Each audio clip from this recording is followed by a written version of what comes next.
Hello virtual viewers, my name is Brett and welcome to EDT 8210, video number 4. In this video, I'll explain the cognitive load theory, the cognitive theory of multimedia design, plus demonstrate 3 instructional design principles used to reduce extraneous overload, and finally, describe refutation text along with an example of its use in instructional design. The theories and principles presented in this video are derived from the Cambridge Handbook of Multimedia Learning, edited by Richard Mayer. I'll begin by explaining the cognitive load theory first, and then explain the cognitive theory of multimedia learning, or CTML.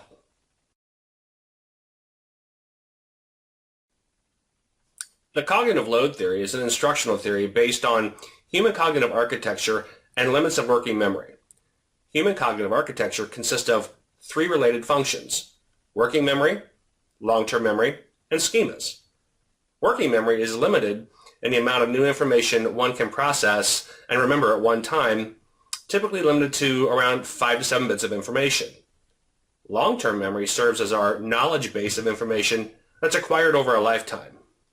Schemas organize new information for storage in long-term memory and combine information from long-term memory to help construct new knowledge and working memory to help organize and categorize that new knowledge.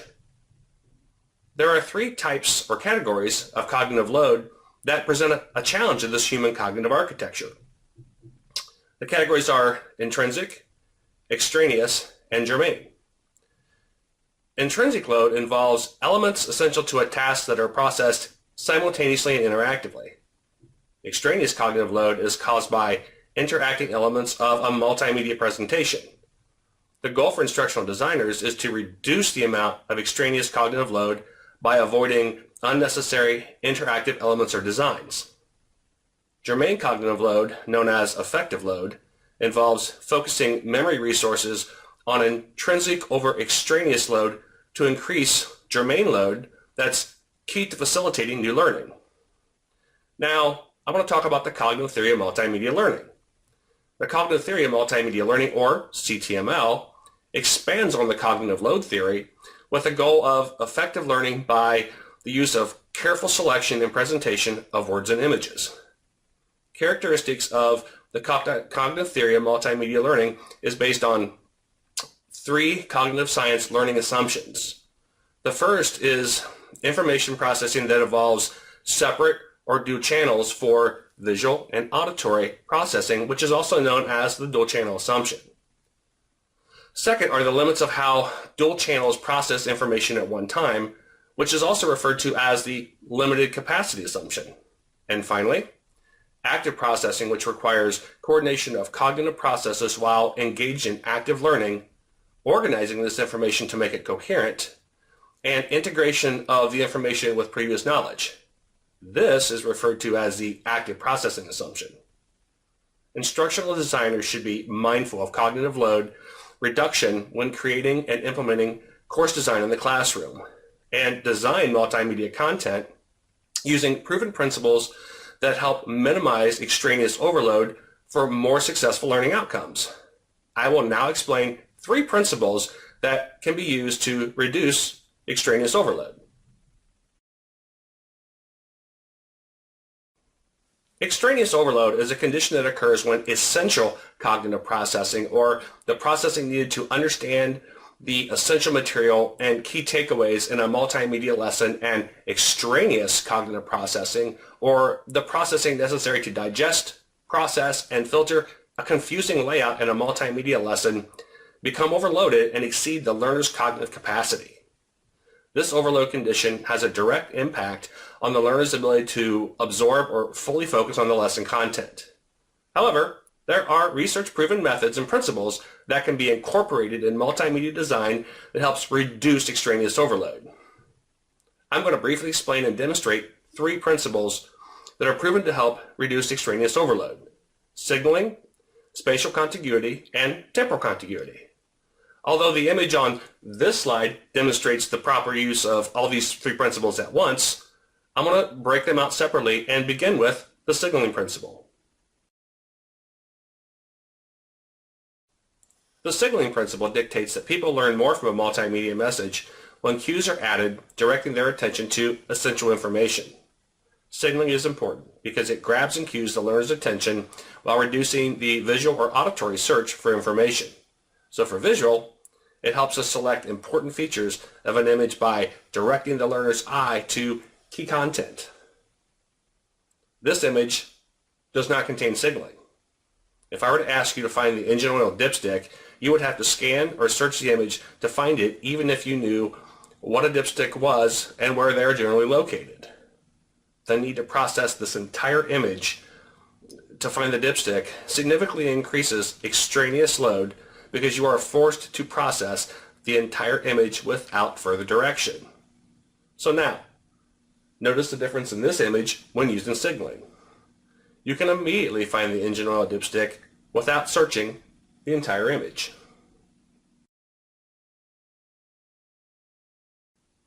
Next is the spatial contiguity principle.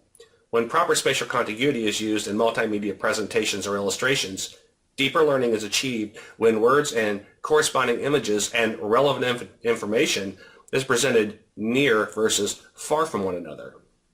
Spatial contiguity seeks to reduce visual searching, similar to signaling. In this image, both channels can be overloaded by essential processing and extraneous processing due to the confusing layout. This forces the reader to keep the engine features in working memory while scanning back and forth to find the written descriptions.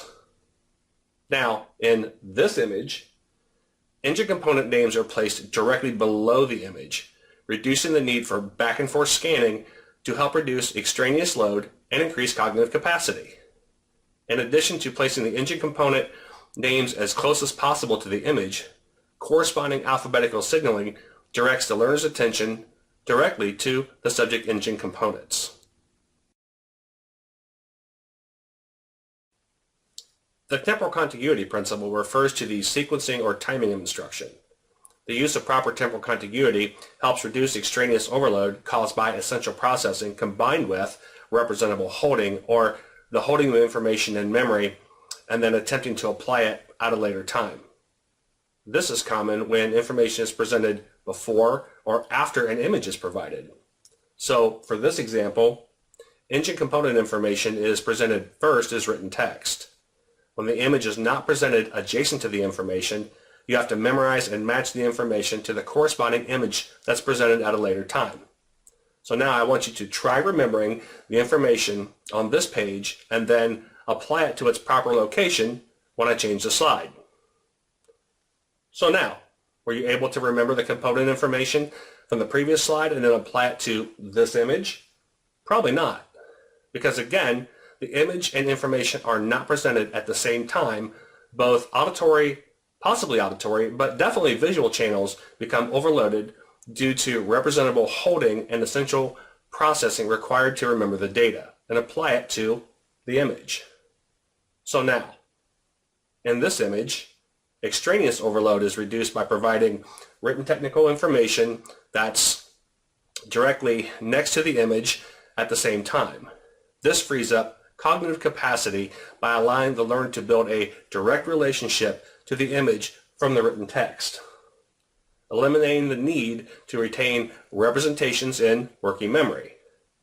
Now that I've demonstrated the three load-reducing principles, I'll explain the use of refutation text that can be used to facilitate a concept known as conceptual change.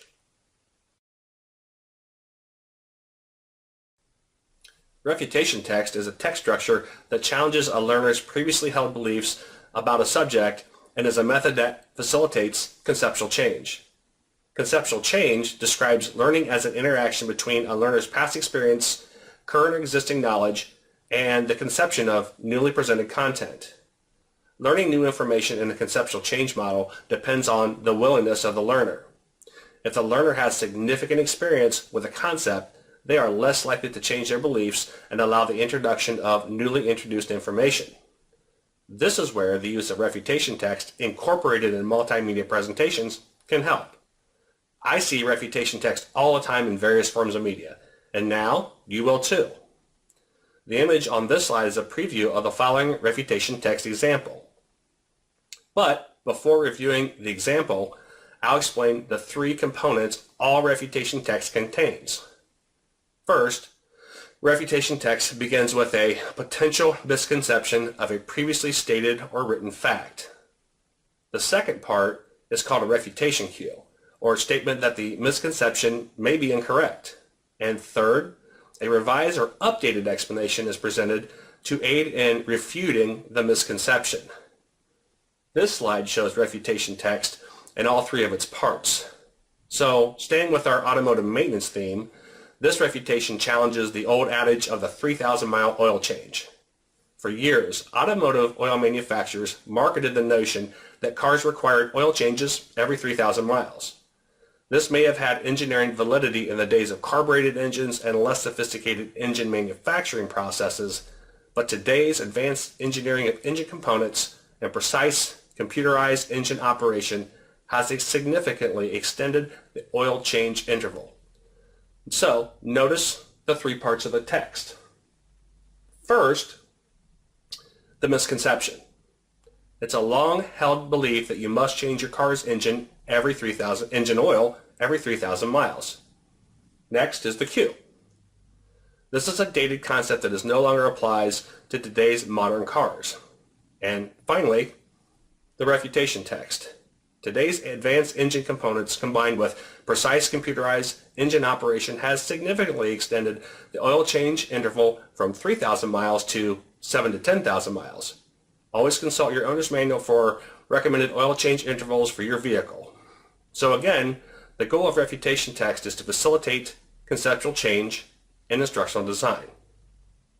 So this concludes my video explaining the cognitive load theory, cognitive theory of multimedia learning, and the three principles that can be used to reduce extraneous processing and instructional design, and the use of refutation text in multimedia design. If you have questions regarding this presentation, please contact me at the email address on the screen. Thank you for watching.